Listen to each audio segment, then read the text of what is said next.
Muhammad's followers tell the world that he was the perfect male human specimen, that he was decent, valiant, brave, compassionate, honorable, etc. My own studies of Muhammad's character, based upon the very records of Mohammedans themselves, indicate otherwise. What's your input? As we progress with our series, every single characteristic of Muhammad will be scrutinized, and we shall enlighten our audience about them based, as usual, entirely upon the Muhammadan records themselves that invariably prove the opposite of what the Muhammadan scholars do their best to deceive both the believers and the unbelievers. So far, we have touched on several of his characteristics in our chapters 33, 38, 41, 43, 59, 89, and 93. Muhammad was actually the most consummate artist on deception, fraud, and lying. The Arabs of the so-called Jahiliyyah, days of ignorance, had more honor, veracity, and decency than they ever had or could ever have after Muhammad and his Quran have done to pervert them.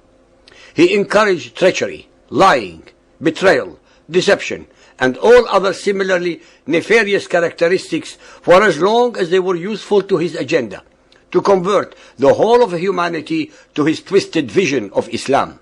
These accusations are not based on anger or hate, but are based entirely upon the Muhammadan Muslim records themselves, in the Quran, in the Hadith, and in their history, as we shall show.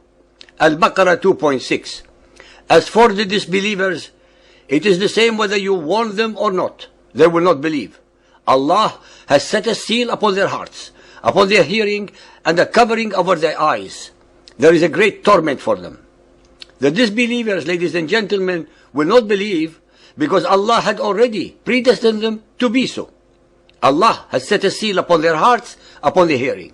They are not at fault, since they have no choice in the matter. Yet the merciful and compassionate Allah nonetheless sends them to eternal damnation in His hell.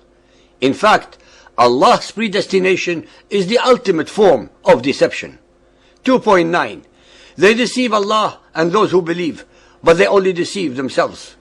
How is it possible, from both the intellectual and theological points of view, to claim that mere human beings can deceive Allah if Allah is the God of Israel? This statement is unadulterated blasphemy. An-Nisa 4.142. Surely the hypocrites strive to deceive Allah. He shall retaliate by deceiving them. This verse reduces Allah to a petulant child perpetrating schemes and deception upon His own creation. This depiction is also pure blasphemy. Al-Ma'idah 5.41. Whom Allah wants to deceive, you cannot help. Allah does not want them to know the truth, because He intends to disgrace them and then torture them. It is a pathetic belief system if its God, Allah, conspires and deceives His own creation, and then without mercy or justice have them tortured in His hell. In fact, the above verse is pure idolatry, to give human attributes of deception, scheming, and plotting to any divine entity. Al-Ma'idah 5.101. Believers, do not ask questions about things which, if made plain and declared to you, may vex you, causing you trouble. Some people before you did ask such questions, and on that account they lost their faith and became disbelievers. Muhammad could not tolerate being asked questions that he could not answer. Hence, to mitigate against this happening, so that he can continually deceive his followers, he conveniently revealed the above verse, as always sanctifying his prohibition. Al-Anfal 8.30. Remember how the unbelievers plotted against you, Muhammad. They plotted, and Allah too had arranged a plot, but Allah is the best schemer. Ishaq 3.2.3. I am Allah, the best of plotters.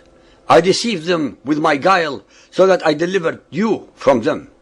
What kind of a God would extol the failings of mortals, such as deception, scheming, plotting, and counterplotting? What kind of a God is so immoral and unjust as to consign innocents to the tortures of His hell? Are these verses not blasphemous when applied to any supreme creator? Al-Anfal 8.71. If they try to deceive you, remember they have deceived Allah before. How could mere mortals deceive the allegedly all-knowing Allah? Only if Allah is not God can this be possible. Al-Ra'd 13.27. Say, Allah leads whosoever He wills astray.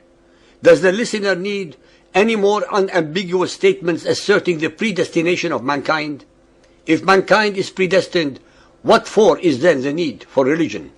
And if there is no need for religion, then there is obviously no need for prophets or for Satan.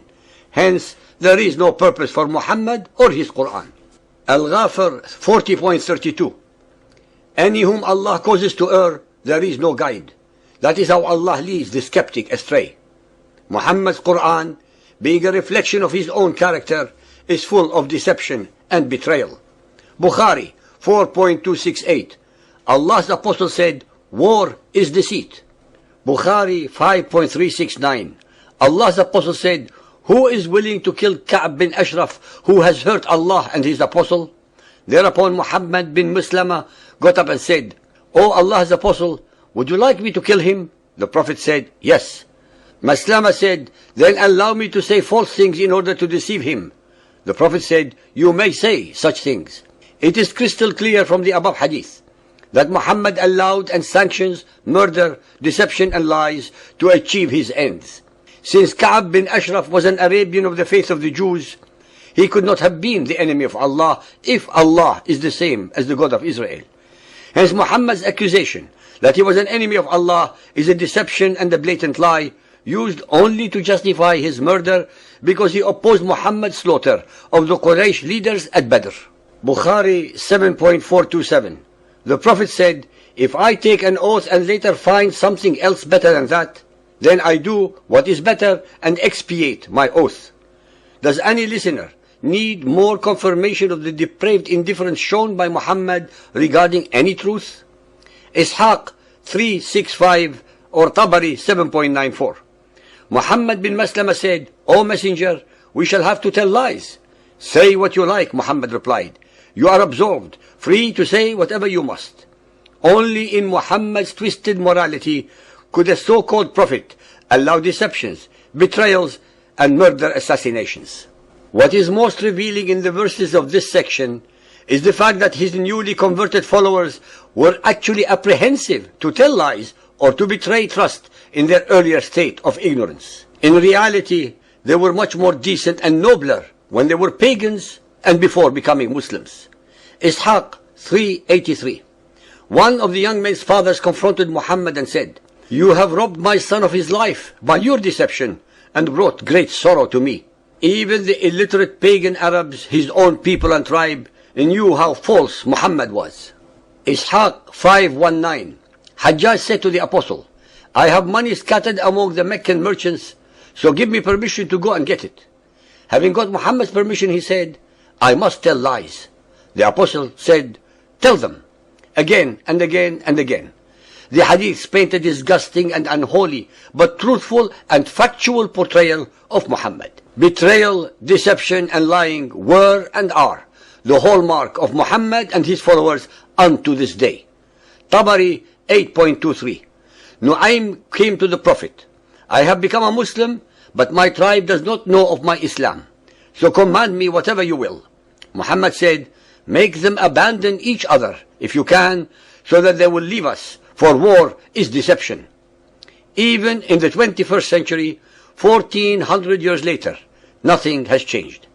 The modern followers of Muhammad, politicians, educators, leaders and their media, do their best to deceive the unbelievers as well as the believers by doing their best to pretend and distancing themselves from those whom they call radical Muslims. In fact and in reality, they actually agree, condone and support suicide bombings, assassinations, terror and the undermining of our democracies with the sole aim of Islamizing the whole of humanity.